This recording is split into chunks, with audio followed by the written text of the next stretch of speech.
Tuso buwan na naman ng mga Santa Cruzan, isang tradisyong halos 2 milenyo na. At sa Pilipinas, inaabangan sa bawat bayan kung sinong dilag ang mapipiling Reyna Elena. Pero sa ibang lugar, ang nakagawi ang sagala hinahaluan ng ibang twist. Live mula sa Quezon City, si Cedric Castillo may paanda. Cedric? Yes, Pia, kung idadaan din lang naman daw sa kakaibang gimmick ay halimbawa nung pagsali ng mga bading bilang mga reyna ay paalala ng isang pare na kausap natin ay wag na lamang daw tawaging Santa Cruzan. Ito nga prosesyon na gaganapin ngayong Mayo. Ang isang grupo naman ang tila pumalag sa pagban sa mga miyembro ng gay community sa pagsali sa Santa Cruzan bilang mga babae. Sabado ng gabi sa isang bayan sa Bataan, sinindihan ang mga kandila, tinadtad ng palamuti ang mga arko at iniladlad ang mga makukulay at magagarbong kasuotan.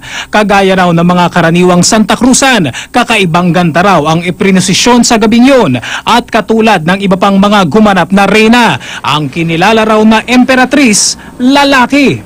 It's similar, but we respect our Catholic, right? So, but this is like we showing our beauties like Sagila, but Sagala, diba? In Tagalog. So our parade is like the Night of Beauty. When you say Santa Cruzan, you hold the cross, like the sign of cross. We don't use that, so we just use like our beauty, ourselves, just the parade. 7 taong gulang nang unang sumali sa prosesyon si Casey. Poging-pogi at barong paraw ang suot niya noon. Pero simula nang humantong sa edad na 17, siya na raw ang ine-escortan tuwing pumaparada. Last Saturday, they told us mas maganda pa raw kami sa mga babae.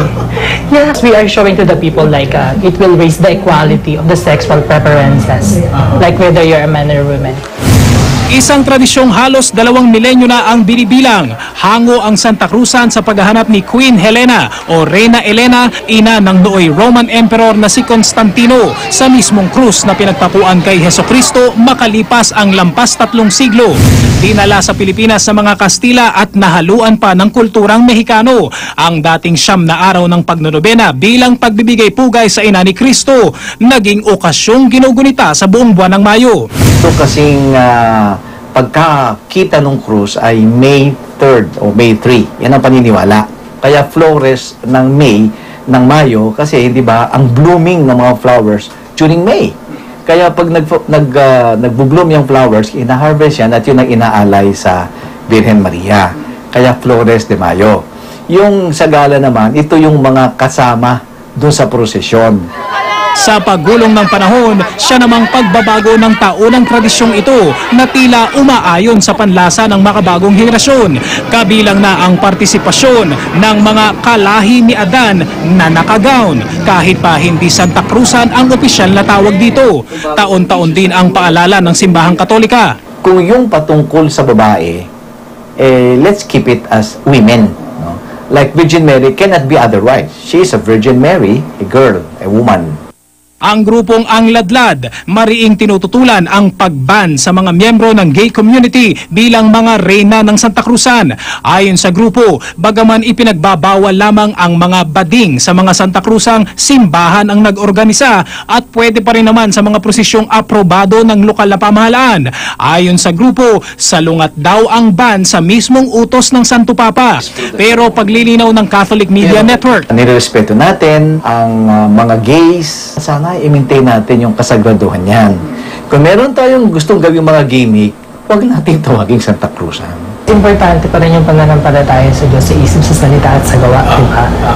paalala rin ng simbahan, bagaman tunay na maipagmamalaki ang ganda ng Pinay at angkop ito sa pagkilala sa Inang Birhen, hindi raw dapat na ang sagradong prosesyon magmistula lamang isang pageant.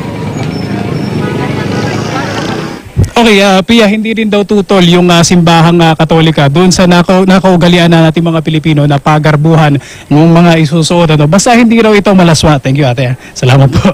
Pero inulit din sa atin nung nakausap natin kanino, yung interviewin natin kanina, na yung kanilang event nitong Sabado ay hindi nila tinatawag na Santa Cruzan. Yun nga lang daw, hindi raw may kakaila na meron itong kahalin o pagkakahalin tulad sa sagradong prosesyon. Pia? Ako, Cedric, mukhang naghahanda ka na rin, no, para sa Santa Cruzan o kaya sa Sagana. Pero, Cedric, siguro ang importante lang talaga dito, no, yung mensahe ng simbahan na talagang para dun sa lahat ng nakikibahagi at pati na rin dun sa mga nanonood. Hindi dapat kalimutan yung tunay na mensahe nito, no? Disclaimer lang, Piano, barong yung pinapasukan natin.